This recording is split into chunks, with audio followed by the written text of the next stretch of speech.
तो ये वीडियो बिल्कुल आपके लिए अगर आपने अभी तक कुछ भी नहीं पढ़ा है या फिर आपकी पढ़ाई जो है वो 30-40% तक ही आप सिलेबस अभी तक कंप्लीट कर पाए हो।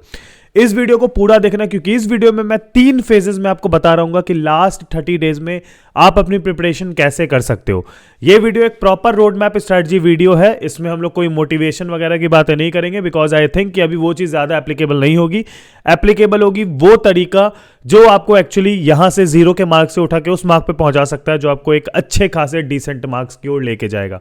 तो इस वीडियो का एक भी सेकंड स्किप मत करना। अब देखो, सबसे पहले मैं ये बता देता हूं कि आप लोगों के लिए फिजिक्स रिलेटेड क्लास 12 में अगर आप हो तो फिजिक्स के मटेरियल्स मैंने लास्ट वीडियो में अपलोड किए हैं। लिंक मैं डिस्क्रिप्शन में डाल दूंगा, वहां से जाके आप उसको मतलब देख सकते हो। वो बिल्कुल फ्री मटेरियल्स है, टेलीग्राम चैनल से भी आप उठा सकते हो। इसके अलावा मैथ्स, फिजिक्स और केमिस्ट्री की 45 days road map already uploaded है, जिसको आप जाके जरूर चेकआउट कर सकते हो। देखो यार, सबसे बड़ी बात है कि मेरे को बहुत सारे बच्चों के मैसेज आए थे कि भैया अभी तक मैंने कुछ नहीं पढ़ा है, एंड मैंने उनको तो पहले भाई ऑब्वियस सी बात है कि ये चीजें समझाया कि why you are doing this. क्योंकि देखो यार, सिंपल सी बात है, अभी के टाइम पे मैंने बहुत समय से बोला है, मैं जून जुलाई से बोल रहा हूं पढ़ लो, फिर भी काफी बच्चे ऐसे जो अभी तक कुछ भी नहीं पढ़े हैं। तो उनके लिए मैं बस इतना ही बोलना चाहता हूं कि अगर तुमने अभी तक कुछ भी नहीं पढ़ा है तो यस, अभी तुमको क्या करना होगा, अभी तुमको अपने पढ़ाई को टोटली 3 फेजेस में बांटना होगा। अब 30 दिन को 3 फेजेस में बांटना इज मोर देन डिफिकल्ट। ठीक है, लोग सोच रहे हैं कि 30 दिन को 3 फेजेस में कैसे बांटे, तो यही है हमारा आज का टारगेट। सबसे पहली बात है कि लोगों ने जितने लोगों ने मैंने स्ट्रैटेजी देखी, बहुत सारी वीडियोस देखना चाहा कि वो लोग किस हिसाब से स्ट्रैटेजी अभी बच्चों के पास लेके आ रहे हैं। लेकिन मैं एक चीज बताता हूं, उसमें काफी सारे लोग ऐसे थे जिन्होंने यार, जैसे मैथ्स का एग्जाम 27 को है और मान लो इंग्लिश का एग्जाम 23 को है, तो उन्होंने मैथ्स के 26 तक के डेट को टोटल डेट्स बताया मैथ्स की पढ़ाई करने के लिए। I don't think so. मेरे हिसाब से जो आपका पहला एग्जाम है उसके 2 दिन पहले ही आपकी पूरी की पूरी सिलेबस कंप्लीट होनी चाहिए, ताकि गैप पीरियड में आप सिर्फ और सिर्फ क्वेश्चन और इन सभी चीजों पे फोकस करो। तो ये चीज मैं बहुत ही इंपॉर्टेंटली बताता हूं।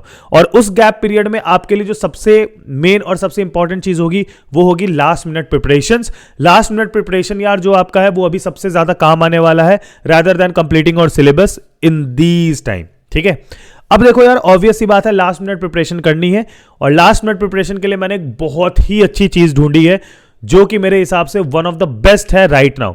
मैं आपको बताता हूं, जब मैं अपने क्लास 11-12 में था तो there was a book, 10th में भी 12th में भी, दोनों में सेम सैंपल पेपर मैंने यूज किए हैं, और by the top educators like Shobhit Nirwan और जितने भी हमारे फ्रेंड्स हैं, सब लोग आपको ये बुक रिकमेंड करते हैं। और वो पब्लिकेशन है हमारा ओसवाल बुक्स। ओसवाल बुक्स ने आपके लिए लॉन्च किया है, और नहीं तो लास्ट मिनट प्रिपरेशन सिस्टम। ये जो लास्ट मिनट प्रिपरेशन सिस्टम है, ये एक इतना अच्छा बुक है जिसमें आपका जो भी स्ट्रीम है उसके सारे के सारे जितने सब्जेक्ट है, सब सब्जेक्ट का इसमें सारा मटेरियल प्रेजेंट है, जो कि आपको लास्ट मिनट प्रिपरेशन में हेल्प करेगा। इसमें आप लोगों के 4 स्टेप्स हैं, जिसमें 4 स्टेप्स में सबसे पहला स्टेप्स है कि इसमें आपके लिए रिवीजन नोट्स अवेलेबल है, जिस रिवीजन नोट्स के थ्रू आप लोग अपनी पढ़ाई को और भी कम समय में रिवाइज कर सकते हो जो भी आपका चैप्टर है। साथ ही में इसमें माइंड मैप्स है, इजी रिकॉलिंग के लिए जितने भी फॉर्मूलाज है, जितनी भी चीजें हैं, आपको एक जगह पर मिल जाएगा। माइंड मैप मिल जाएगा कि एक चैप्टर में क्या क्या पढ़ना था, कैसे कैसे पढ़ना था, और हर चीजों की छोटी शॉर्ट डिटेल ब्रीफिंग। साथ ही उसमें कंसेप्ट वीडियोस भी है, जो कि आपको इस वीडियो के अंदर एक सीक्रेट है जो कि कोई भी ब्रांड नहीं देती इसके अलावा। और आपको बता दूं कि इसमें रैपिड प्रिपरेशन भी है, जिसमें आपके लिए ढेर सारे सेट ऑफ क्वेश्चन है, जिन सेट ऑफ क्वेश्चन के आने के सबसे ज्यादा चांसेस है, और उन क्वेश्चन को करके आप एक्चुअली में बहुत ही नेक्स्ट लेवल की प्रैक्टिस कर सकते हो at your last minute. Last minute पे वही क्वेश्चन बनाते हैं जिनके आने की सबसे ज्यादा प्रोबेबिलिटी है, और वो सब इसमें अवेलेबल है। साथ ही में बता दूं, सीबीएसई ने अपने जो additional practice question paper release किए थे वो भी इस बुक में अवेलेबल है। तो आपको मैं बता दूं, ये बुक जो है यार, ये एक तरीके से मेरे लिए एक ऐसा बुक है जिसमें सारी चीजें हैं। ये एक ऑलराउंडर बुक है जो कि आपके लास्ट मिनट प्रिपरेशन में बहुत ज्यादा हेल्प करेगा। ठीक है, ट्रस्टेड बाय जीतू भैया इटसेल्फ, है ना। तो मैं बता दूं कि इसका लिंक मैं डिस्क्रिप्शन में डाल दे रहा हूं, बेस्ट डिस्काउंटेड रेट्स पे आपको ये मिल जाएगा। डिस्क्रिप्शन में मैं इसका लिंक दे रहा हूं, जाके फटाफट इसको परचेज कर लो, क्योंकि जितने जल्दी इसका स्टॉक आउट हो रहा है भाई, किसी बुक का नहीं हो रहा है। फटाफट जाओ और इसको अभी के अभी परचेज कर दो for your last minute preparation. तो देखो यार, अब सबसे पहले आते हैं हमारी फेज 1 की पढ़ाई में। अब देखो यार, ये 30 दिन को मैं इस तरीके से नहीं डिवाइड कर रहा हूं कि 30 दिन में आपको भैया 10 दिन ये चैप्टर्स करने, 10 दिन ये, 10 दिन ये, ऐसा कोई भी नहीं हो पाएगा, और ऐसा हम लोग चाह के भी नहीं कर सकते। तो at this point what we are actually going to do is कि हम लोगों का जो पूरा का पूरा ध्यान होगा वो उन चैप्टर्स पे होगा जो चैप्टर्स ज्यादा स्कोरिंग है in less amount of time. अगर आप क्लास 12 पीसीएम से हैं तो आप मेरी फिजिक्स केमिस्ट्री मैथ वाली वीडियो जरूर देखना, जिससे कि आपको वेटेज का अंदाज लग जाएगा कि एक चैप्टर में से कितने समय देना है और उसमें से कितना मार्क्स स्कोर हो रहा है। मैंने उस वीडियो में काफी डिटेल में बताया, आप उसको चेकआउट कर सकते हो।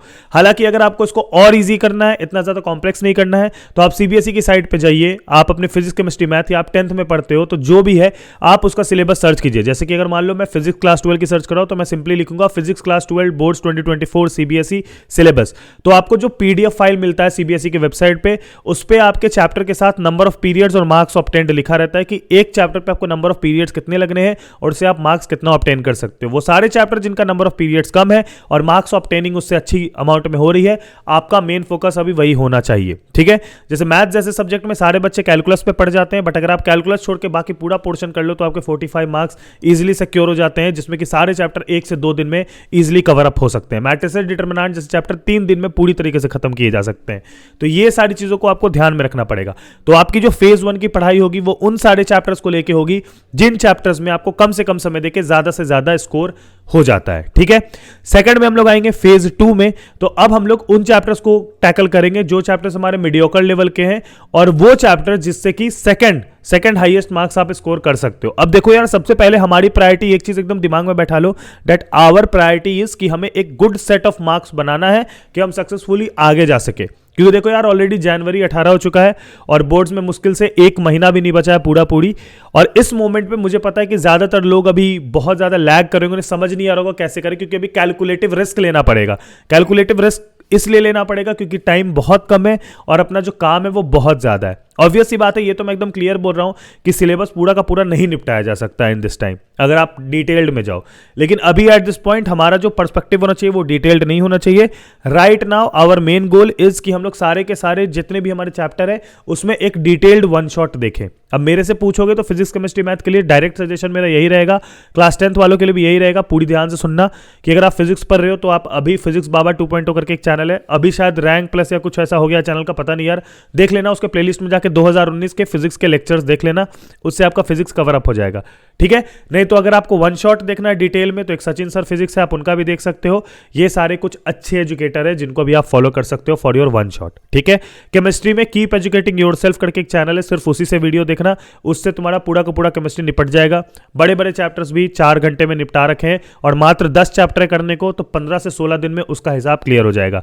मैथ्स के लिए यार जीनियस लर्निंग करके एक चैनल है, मैथ्स डैडी करके एक चैनल है, राहुल धाकर सर सर्च करोगे उनके लेक्चर्स देख लेना, कम से कम ड्यूरेशन में ज्यादा क्वेश्चन बन जाएंगे। क्लास 10th के लिए मैग्नेट ब्रेन्स नाम का चैनल है, पढ़ले है, ये सारे चैनल को आप फॉलो कर सकते हो जिसपे कि आपको कम समय में ज्यादा ब्रीफ लेक्चर्स मिल जाएंगे। तो आप इन सारे लेक्चर्स को अभी फॉलो अप करो। और साथ ही में क्वेश्चन की बात करें 2 तरीके से, सबसे अभी तो मेरा ये रहेगा यार कि आप सबसे पहले क्या कर लो, अपनी पूरी एनसीईआरटी के क्वेश्चन कर लो। ठीक है, थोड़े प्रीवियस ईयर क्वेश्चन बनाओ और एंड में जाके ये लास्ट मिनट प्रिपरेशन वाला जो बुक आया है हमारे ओसवाल की तरफ से, ये बुक को आप टैकल कर लो। देखो, मैं ये बुक को इसलिए बोल रहा हूँ क्योंकि एक शॉर्टकट उपाय है आपकी चीज़ों को जल्दी कवर अप करने का। ये एक शॉर्टकट उपाय है क्योंकि उसमें काफ़ी डिटेल्ड और काफ़ी कम चीज़ें करने को है। तो आप सारे सब्जेक्ट का इतने पतले से बुक में आप सारे सब्जेक्ट को कवर अप भी कर लोगे और इस लेवल पे कर लोगे कि आप एक अच्छा डिसेंट स्कोर भी कर लो एग्जाम में और आप एग्जाम के क्वेश्चन को टैकल करने के लिए रेडी हो जाओ। ठीक है, और बाकी रही प्रैक्टिस की बात, तो प्रैक्टिस के लिए हम लोग एनसीईआरटी कर ही रहे हैं, हम लोग क्वेश्चन बैंक लगा ही रहे हैं, ये तो हमारा बिल्कुल डन है, ये तो हमें करना ही करना है, ऐसी चीज़ है। ठीक है, तो अभी आपको मैंने ये चीजें बताई कि आपको क्या क्या करना है फेज 2 तक। नाउ आते हैं फेज 3 में। फेज 3 एक ऐसा फेज होगा जब आपका अराउंड 70 to 80% सिलेबस कंप्लीट हो चुका होना चाहिए और इस फेज में अब हम लोग घुसेंगे सैंपल पेपर की ओर। अब फेज 3 जो है आपका, वो आपके जो फर्स्ट बोर्ड एग्जाम है उससे 2 दिन पहले तक भी चलेगा और ये आपके बीच में भी चलेगा, जो कि आपके एग्जाम के बीच में गैप होगा। देखो यार, मैंने गैप देखा है, गैप डिसेंट नहीं है। 3 से लेके 5 दिन का गैप है, 3 से लेके 5 दिन के गैप में कुछ भी नहीं किया जा सकता। अगर मेरे से पूछोगे, तुम ये सोच रहे हो कि उस 3 से 5 दिन के गैप में कोई एक नया चैप्टर पढ़ लूंगा या फिर कुछ एक नया पोर्शन कंप्लीट कर लूंगा, तो ये सोच के मत बैठो। 3 से 5 दिन में all you can do is कि मान लो अगर 70% सिलेबस कंप्लीट किया है तो 70% में वो क्या कहते हैं, चेड़ी लगा रहे हैं, उसको फ्रॉस्टिंग कर रहे हैं केक को, समझ रहे हो, केक का ब्रेड बन चुका है, उस पर फ्रॉस्टिंग कर रहे हैं, उस पर चेड़ी लगा रहे हैं। तो ये जो लास्ट के 70% आपके जितने भी होते हैं टिल डेट, आपको उसी को कवर अप करना पड़ेगा। अब ऑब्वियस सी बात है, ये एकदम कंफर्ट में मत रहो कि मेरे पास बहुत ज्यादा टाइम है, नहीं है। सबसे इंपॉर्टेंट और सबसे मेजर बात यही है कि एक छोटा सा दिमाग लगाओ, जितने नंबर ऑफ चैप्टर्स है और जितने नंबर ऑफ डेज लेफ्ट है उसको डिवाइड कर लो। जैसे नंबर ऑफ डेज लेफ्ट है 30, नंबर ऑफ चैप्टर्स है 10, तो उसको आप डिवाइड करोगे तो सिंपल 3 आएगा, यानी कि आप एक चैप्टर पे 3 दिन दे सकते हो। ऐसे ही किसी किसी सब्जेक्ट में आपको 2 आएगा, ऐसे ही किसी किसी सब्जेक्ट में आपको 2.5 आएगा। तो जितना भी आपके पास आ रहा है दिन, उस दिन को आपको एक दिन लेक्चर में डिवाइड करना है, एक दिन क्वेश्चन में डिवाइड करना है, या फिर आप इस पैटर्न से चल सकते हो कि एक दिन में आप 3 घंटे लेक्चर देखो, 1 घंटे उसका क्वेश्चन करो, फिर अगले दिन 3 घंटे लेक्चर देखो, 1 घंटे क्वेश्चन करो, क्योंकि लेक्चर के साथ साथ क्वेश्चन करते नहीं चलेंगे तो कोई फायदा नहीं होने वाला। अगर जो भी बच्चे अभी ये कर रहे हैं कि वो पूरी की पूरी वीडियोस देख के अपना सिलेबस निपटाते चल रहे हैं और सोच रहे हैं क्वेश्चन लास्ट में प्रैक्टिस करेंगे, ये सबसे बेकार आइडिया। अगर तुम ये सोच रहे हो तो इसको अभी रोक दो, क्योंकि अगर तुम ये करने के चक्कर में हो कि पहले अपना सारा थ्योरी निपटा लेंगे, लास्ट में क्वेश्चन बनाने बैठोगे, एक भी क्वेश्चन सॉल्व नहीं होगा, तो अल्टीमेटली जब बोर्ड एग्जाम में बैठोगे कुछ समझ में नहीं आएगा। बस वही कहते हैं ना, 3 घंटे पेपर से लड़ के उसका बस शीट भर के आ सकते हो, एक्चुअल फैक्ट वाली चीजें नहीं लिख सकते हो। फैक्ट वाली चीजें लिखने के लिए तुमको डेली बेसिस पे अपने बुक को, मतलब कि अपने वीडियोस को देखना पड़ेगा, एनसीईआरटी के इंटेक्स एग्जाम्पल क्वेश्चन करने पड़ेंगे और थोड़े प्रीवियस ईयर क्वेश्चन करने पड़ेंगे, तभी तुम एक्चुअली टैकल कर पाओगे और तभी तुम एक्चुअली इससे लड़ पाओगे। और लास्ट मिनट के लिए तो हमारा last minute preparation system book है ही। मुझे लगता है अभी बुक के मामले में और कुछ लेने की जरूरत नहीं है, nothing, no where to invest, बस ये चीजें ले लो, ये चीजें से तुम्हारा काम हो जाएगा एट दिस टाइम। ठीक है, अभी मैंने जितना हो सकता उतना बताने की तुम्हें कोशिश की है इस 10 से 11 मिनट में, और इस 10 से 11 मिनट के ज्ञान को एक जगह करके अपने सारे दोस्तों में शेयर करो इस वीडियो को, क्योंकि अभी उन्हें बचाना है जो अभी तक कुछ नहीं, क्योंकि उन्हें अभी तुम किसी से पूछने जाओगे कि भैया मुझे क्या करना है, तो वो बता ही नहीं पाएगा। ठीक है, क्योंकि सबके हिसाब से अभी तुम्हारे पास कोई ऑप्शन नहीं बचे हैं। But yes, I am here, अभी मेरे से जितना बन सकता है मैं जितना बता सकता हूं। अभी मैं ये वीडियो स्पेशली उन बच्चों के लिए बनाया हूं जो अभी तक इस असमंजस में फंसे हैं। आई होप तुम्हें पसंद आएगा। वीडियो का लाइक टारगेट है 2000 लाइक का, जरूर कर देना, और हाँ, चैनल को सब्सक्राइब करके बेल आइकन दबा देना, क्योंकि सारे मटेरियल्स अभी लाइंड अप है। तब तक के लिए अपना ख्याल रखना। Bye bye, take in peace, जय हिंद, वंदे मातरम।